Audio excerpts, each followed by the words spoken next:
Hi friends, welcome to English Mithra and welcome to FAQ session. Go light up the traditional Indian lamp എന്ന് പറയില്ല, മുൻകൂട്ടി എൻ്റെ ത്രികാലജ്ഞാനം. So നമ്മൾ ഇന്നും നിങ്ങൾ ചോദിച്ചു കുറച്ച് ക്വസ്റ്റ്യൻസ്, 10 ക്വസ്റ്റ്യൻസ്. 10 ആവുമ്പോൾ പറയട്ടോ, കഴിഞ്ഞ ദിവസം 15 വരെയൊക്കെ എത്തിയിട്ടും ഞാൻ ഇറങ്ങിയിട്ടില്ല. അപ്പോൾ 10 ക്വസ്റ്റ്യൻസിന് നമ്മൾ സെലക്ട് ചെയ്തിട്ട് അതിൻ്റെ ആൻസേഴ്സും കൊണ്ടാണ് വന്നിരിക്കുന്നത്. അപ്പോൾ നമുക്ക് തുടങ്ങിയാലോ? തുടങ്ങാം. ആദ്യം ആരാ ചോദിക്കാം? ഞാൻ ചോദിക്കും. ഓക്കെ, ശരി, തുടങ്ങിക്കോ. അവൻ എന്തുകൊണ്ടാണ് എന്നോട് പറഞ്ഞിട്ട് പോയത്? അത് അങ്ങനെ നമ്മൾ പറയാറില്ല.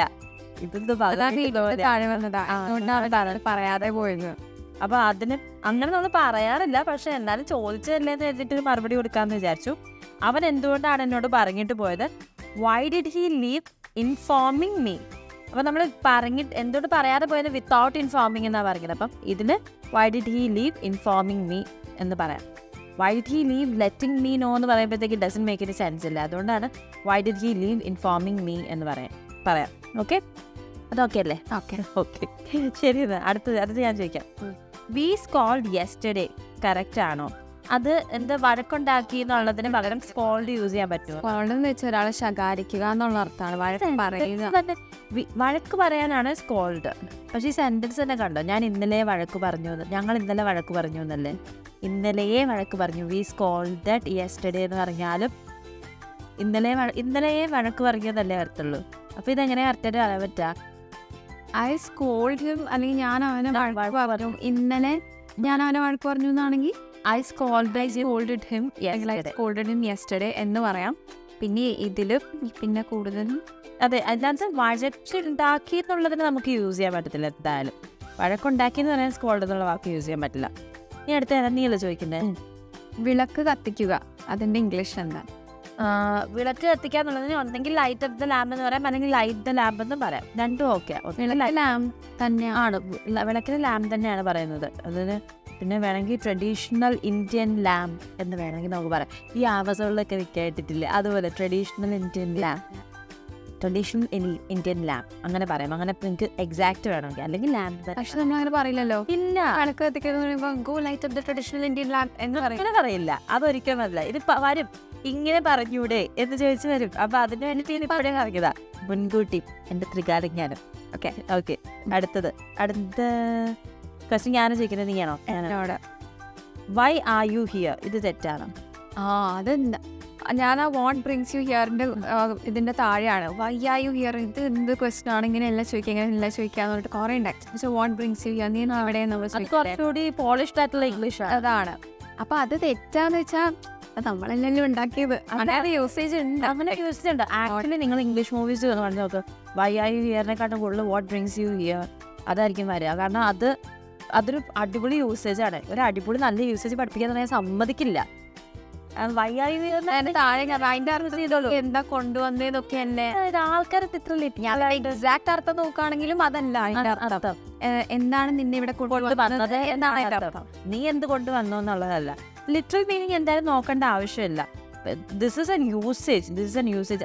അത് അപ്പം അങ്ങനെ നോക്കുവാണെങ്കിൽ എന്താ, നമ്മൾ ആൻ യൂസേജ് അല്ല കേട്ടോ, ദിസ് ഇസ് എ യൂസേജ്. അപ്പം അങ്ങനെ നോക്കുവാണെങ്കിൽ നമ്മൾ ലോങ് ടൈം നോസി, അതെന്താ ശരി, അതെല്ലാവരും യൂസ് ചെയ്യുന്ന കാര്യമാണ്, ലോങ് ടൈം നോസി. അപ്പം എത്ര എന്നുള്ളതിന് എക്സാക്റ്റ് ആയിട്ടൊരു ഇംഗ്ലീഷ് വേർഡും ഇല്ലല്ലോ. അങ്ങനെയാണെങ്കിൽ കുറേ ഉണ്ട് ലിറ്ററൽ ആയിട്ട് നോക്കണമെന്നുണ്ടെങ്കിൽ. അപ്പം ഇവിടെ വൈ ആർ യു ഹിയർ തെറ്റല്ല, why are you here correct ആണ്. പക്ഷെ കുറച്ചും കൂടെ ആ ഒരു കോണ്ടെക്സ്റ്റിൽ ഇപ്പൊ നീ എന്താ ഇവിടെ എന്ത് ചോദിക്കുമ്പോൾ അത് കുറച്ചും കൂടെ പൊളൈറ്റ് ആയിട്ടുള്ള പോളിഷ്ഡ് ആയിട്ടുള്ള ഇത് യൂസ് ചെയ്യണമെങ്കിൽ അത് യൂസ് ചെയ്യാം. What brings you here use ചെയ്യാം. Why are you here correct ആണ്. ഓക്കെ. ഇനി ഞാൻ ഏതാ? നീയാണോ? ഓക്കെ. അവൻ പറഞ്ഞിട്ടാണ് ഞാൻ നിന്നെ വിളിക്കുന്നത്. ഓക്കെ, അവൻ പറഞ്ഞിട്ടാണ് ഞാൻ നിന്നെ വിളിക്കുന്നത്. ഒന്നെങ്കിൽ നമുക്ക് he asked me to call you, അല്ലെങ്കിൽ he directed me to call എന്ന് പറയാം, അല്ലെങ്കിൽ I was asked to call you by him എന്ന് പറയാം. അങ്ങനെ പറയാം, പാസീവായിട്ട് പറയാം. I was asked to call you by him. രണ്ടും കറക്റ്റാണ്. Both are the same. Directed me to call അത് കറക്റ്റാണ്. അത് കുറച്ചുകൂടി directed me to call you എന്ന് പറയാം, അല്ലെങ്കിൽ I was asked to call you by him, അല്ലെങ്കിൽ I was directed to call you by. ഇനി അടുത്ത് ഞാൻ I am going, am I going, ഇത് രണ്ട് സെയിം ആണോ? അത് തമ്മിലുള്ള വ്യത്യാസം എന്താണ്? ഐ ആം ഗോയിങ് ഒരു സെന്റൻസ് ആണ്, ഞാൻ പോവാണ് എന്നുള്ളത്.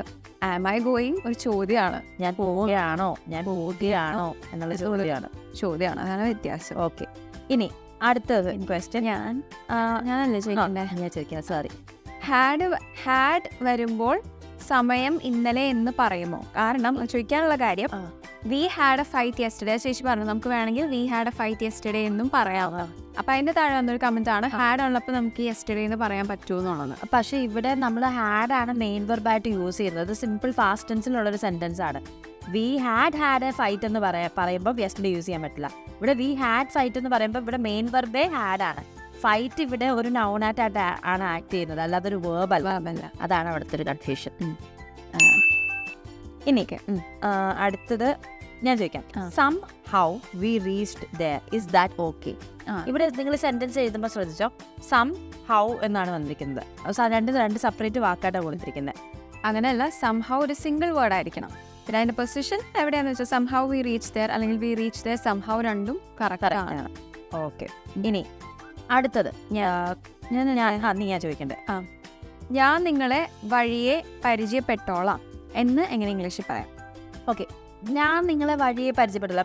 വഴിയെ ചെയ്തോളാം എന്ന് പറയുമ്പോൾ ഇവൻച്വലി, അതായത് പതുക്കെ പിന്നീട് ചെയ്തോളാം എന്നുള്ള അർത്ഥത്തിൽ, പതുക്കെ പിന്നീട് എപ്പോഴെങ്കിലും ചെയ്തോളാം എന്നുള്ള അർത്ഥത്തിൽ ഇവൻച്വലി എന്നുള്ള വാക്കാണ് യൂസ് ചെയ്യുന്നത്. ഇവൻച്വലി, ഞാൻ നിന്നെ വഴിയെ പരിചയപ്പെടുത്തോളാം, I will get to know you eventually.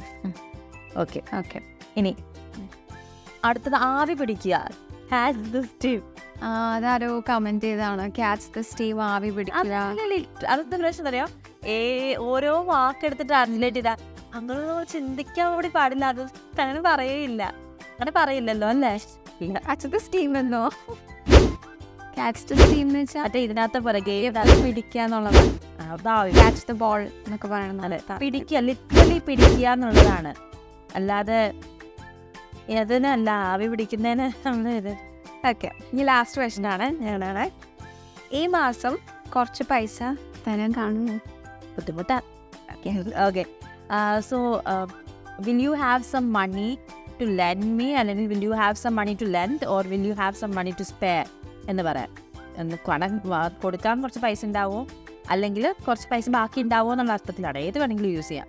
Will you have some money to lend അല്ലെങ്കിൽ will you have some money to spare എന്നുള്ളത് യൂസ് ചെയ്യാവുന്നതാണ്. സിമ്പിൾ അല്ലേ? Simple and humble. ഓക്കെ, 10 ക്വസ്റ്റ്യനായി ഞാൻ നിർത്തി, കറക്റ്റ് ചെയ്യാൻ നിർത്തി. 10 ക്വസ്റ്റ്യൻസ് ആയിട്ടുണ്ട് ഗൈസ്. അപ്പോൾ നിങ്ങൾക്ക് ഇതുപോലത്തെ ഡൗട്ട്സ്, ഇതുപോലത്തെ കൺഫ്യൂഷൻസ് ഒക്കെ ഉണ്ടെങ്കിൽ നിങ്ങൾക്ക് ഞങ്ങളുമായിട്ട് ഷെയർ ചെയ്യാം. ഞങ്ങളതിന് ഉത്തരം ഒന്നെങ്കിൽ നിങ്ങൾ എവിടെയാണോ പോസ്റ്റ് ചെയ്തത് അവിടെ തരുന്നതായിരിക്കും, അല്ലെങ്കിൽ ഇതുപോലത്തെ സെഷൻസിൽ, വീഡിയോസിൽ, ബോർഡ് വീഡിയോസിലൊക്കെ നിങ്ങൾക്ക് കാണാം. ബോർഡ് വീഡിയോസിൽ നമ്മൾ കോമൻറ്റിൽ ക്വസ്റ്റ്യൻസ് ഇപ്പോൾ എടുക്കാറില്ല, അങ്ങനെ നിങ്ങൾക്ക് കാണാൻ പറ്റുന്നതായിരിക്കും. അപ്പോൾ ഇതുപോലത്തെ ഇൻട്രസ്റ്റിംഗ് ഇൻഫോർമേറ്റീവ് വീഡിയോസ് നിങ്ങൾക്ക് കാണാൻ താല്പര്യമുണ്ടെങ്കിൽ ഞങ്ങളുടെ വീഡിയോ ലൈക്ക് ചെയ്യുക, ഷെയർ ചെയ്യുക, ചാനൽ സബ്സ്ക്രൈബ് ചെയ്യുക. അതേപോലെ തന്നെ അഡ്മിഷൻ എടുക്കാൻ താല്പര്യപ്പെടുന്നുണ്ട് എങ്കിൽ നിങ്ങൾ ദയവായി താഴെ കൊടുത്തിരിക്കുന്ന നമ്പറിൽ കോൺടാക്റ്റ് ചെയ്യുക. അപ്പോൾ നിങ്ങൾക്ക് കൂടുതൽ കോഴ്സിൻ്റെ ഡീറ്റെയിൽസ് അറിയാൻ പറ്റും. നിങ്ങളുടെ പ്രശ്നം എന്താണെന്നുള്ളത് തുറന്ന് പറഞ്ഞാൽ അതനുസരിച്ച് കോഴ്സ് നിങ്ങൾക്ക് കസ്റ്റമൈസ് ചെയ്തെടുക്കാവുന്നതാണ്. അപ്പോൾ മറ്റൊരു ഇൻട്രസ്റ്റിംഗ് ഇൻഫോർമേറ്റീവ് വീഡിയോയിൽ കാണുന്നത് ഞാൻ Revathi Krishna Ramesh, signing off from English. Thank you. English Mithra. Stop worrying, start learning.